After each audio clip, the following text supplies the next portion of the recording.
One of the children who came from those communities is an extraordinary group called Books Not Bars up in Oakland. And one of these are kids who, without prompting from lawyers like me or other agency heads, took the threat. There was a proposition. We have these awful propositions in LA, and we're fighting Prop 8 right now, and that's what I'm going to have to go to from here. But there was a Proposition 21 that was going to try more juvenile offenders as adults. And the inner city children in Oakland decided they needed to fight this proposition. And they created a group called Books Not Bars. They wanted to advocate for more education, stop incarcerating children. In Los Angeles, in the last 10 years, the police have arrested over 100,000 children 18 and under. We have a mass incarceration strategy for poor children that is just an outrage. And these children decided they wanted to get organized politically, and they wanted to fight this initiative. They were going to raise money. They were going to do advertising. I thought, oh, my God, this is just incredible. And one of these kids, after this fight, the proposition passed, but the kids said, how do you get beyond protest? How do you organize beyond protest? And so we flew up to Oakland. We said, boy, these kids are really... I was delighted to work with this group. These were inner city kids going to McClymonds High School, some of the worst high schools in the country. And they had taken a political issue and decided, we're fighting this on our own. And I don't have kids, and so I have cats, as you can imagine. I am the stereotype. So I don't know how to talk to them, I mean, these kids are very kinetic, and they move, and they use hand gestures, and they have this music that I don't think is music, and so I really don't know how to communicate with them, and I write longhand, never mind all this texting, and it's just another world for me. I'm older than I look, and I'm even older than that up here. So these kids really found me. I was like E.T. to these kids. I look like E.T., I sound like E.T., I'm an alien, right? But they've been told she's a smart lady and she can help you, so deal with her. So it was I have to listen very carefully, and I have to get a translation because I know the words that they use don't mean the same. So this kid says, yo, can I talk to you? And I turn around, and it's this little kid with the rolled up knit cap and the sunglasses and the baggy, saggy pants. And I'm not quite like my mother yet. My mother brings a bag of belts to the mall, and she calls the children over, and she'll say, come here, son, and she'll say, gentlemen, pull their pants, and she'll hand them a belt. I mean, it's just, she'd have been shot in LA, but that's the kind of leadership I haven't quite gotten up to. But so this kid has me, and I was heading to my car, and he says, yo, can I talk? So he says, can I say something? I said, yes, and he's bopping, and I'm kind of moving with him, and I'm trying to follow him, and he's like, lady, back in your day, and I'm like, yeah, back in my day. He says, when you was running with that King dude, and I'm thinking, he's heard of Martin Luther King. I'm getting more excited. He says, when you was with that King dude, and you was fighting Jim Crow, and I'm thinking, yeah, King, he knows about Jim Crow, and he says, well, this jail shit is my Jim Crow. And I thought, yes! I mean, I actually high-fived him. I didn't realize that they don't do high-five, but he kind of got the gist of it. So I'm like, yes! I mean, I was high. I didn't even need a gin and tonic. I was high as a kite. This kid, he knew about the ancient suppression system with Jim Crow. He had connected that to his current situation. He had a political philosophy. He had a strategy. I thought, this is why we can have faith in these. I was so good. And I said, yes, son, yes, that's it. This is your Jim Crow. And I was just happy. And I got in the car, and I looked in the mirror, and I said, Jim Crow? I was 12 when Martin Luther King was assassinated. And I looked in the mirror, I had this premature gray hair. I went straight to Walgreens and got Revlon 9RB, and I have been a redhead ever since that childhood. You have no idea.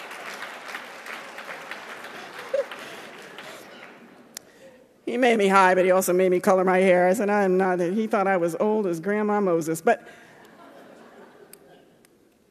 those are the children that the Advancement Project is organized. We are an action tank that deals with problems that seem too big to fix. What we're really after are the basics.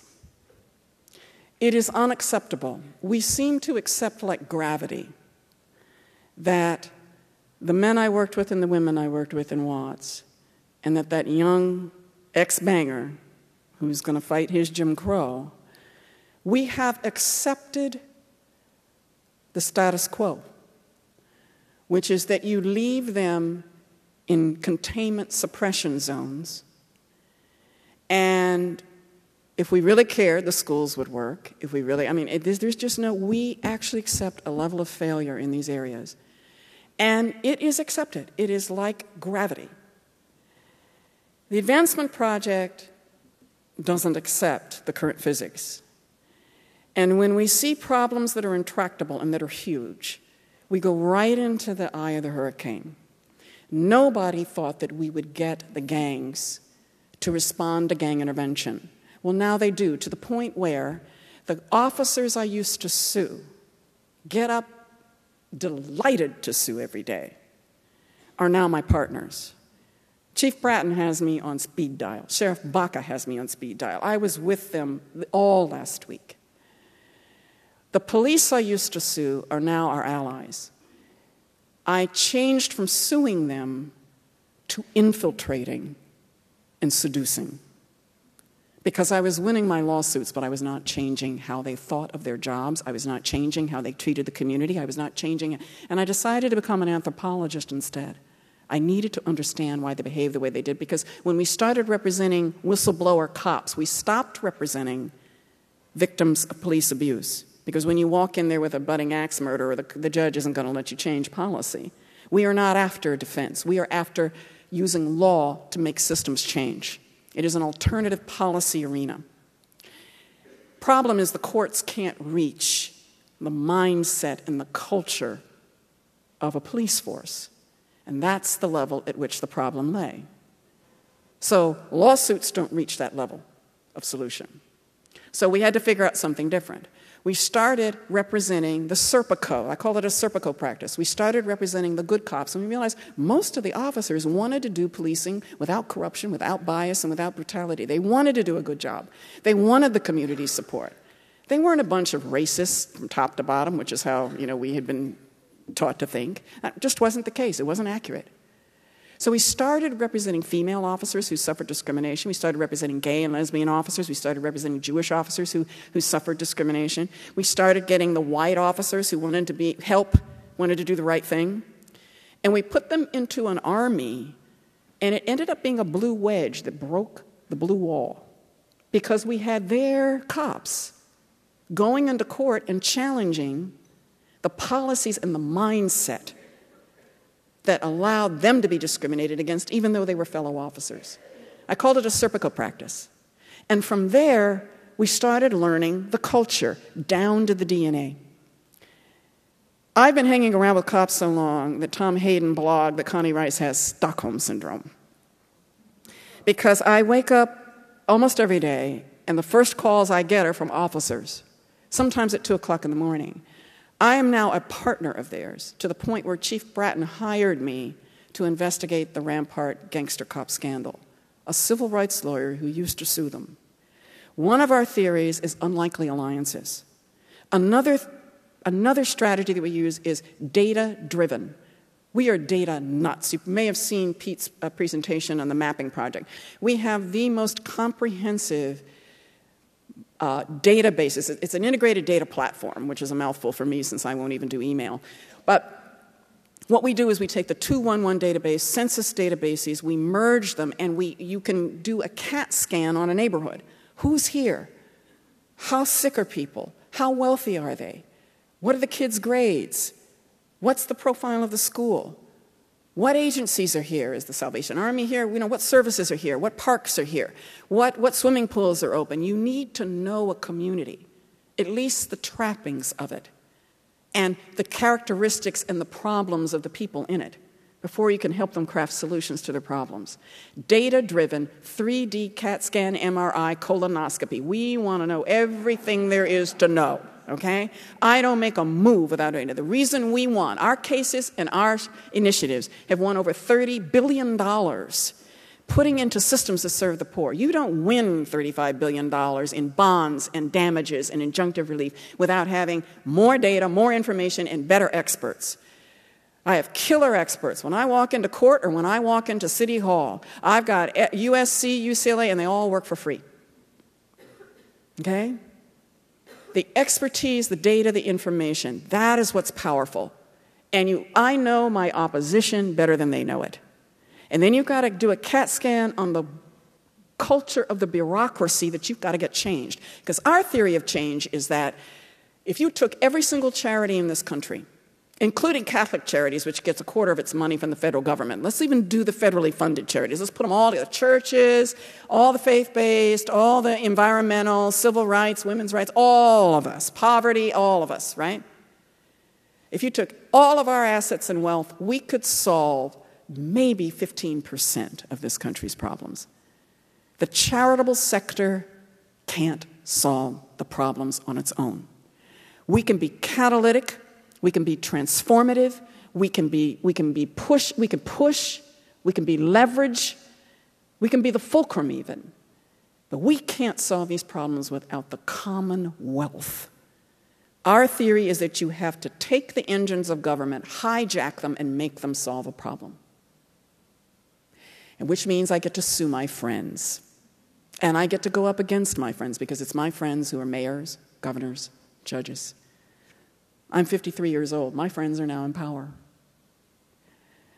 And they're holding office, but they think their job is to run for another office, not to solve the long-term gang problem. And they're only there for 4 years. And I go in and I tell Antonio Villaraigosa, you have to solve gang violence, Antonio. And he says, are you nuts? I said, no, you're going to have to solve it. We need a comprehensive public health strategy that goes into the ecosystem that these people live in, and you have to do it as a multidisciplined public health vector control model.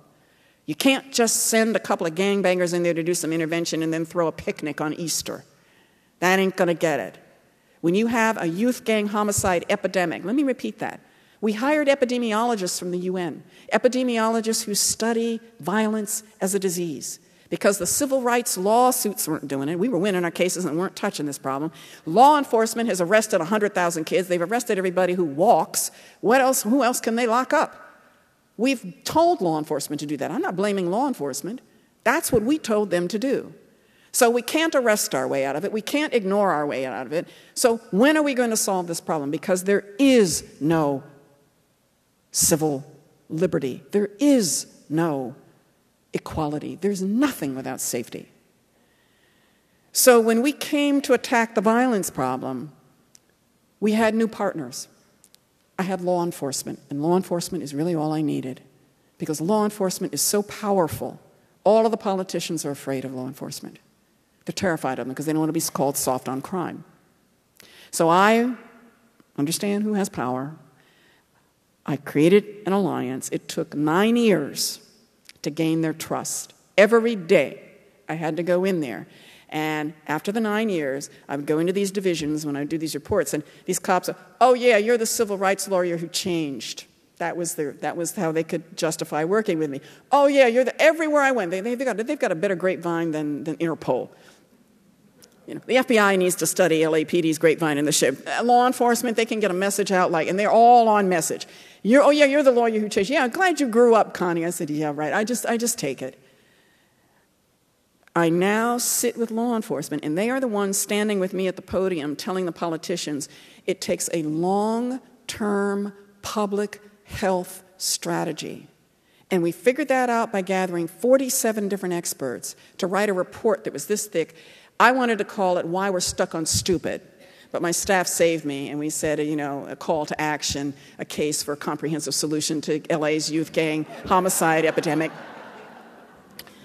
I call it the Stuck on Stupid report because it explained why LA is so stuck on stupid that after spending $25 billion in a war on gangs, we have 6 times as many gangs and double the number of gang members. I call that catastrophic failure. The only thing worse is our prison system, where nonviolent people who are sent there come back violent, unrehabilitated and traumatized. And if they have the misfortune of getting sick, they will die because there's no medical health and very minimal medical. That's why the federal government is getting ready to take over our prison system.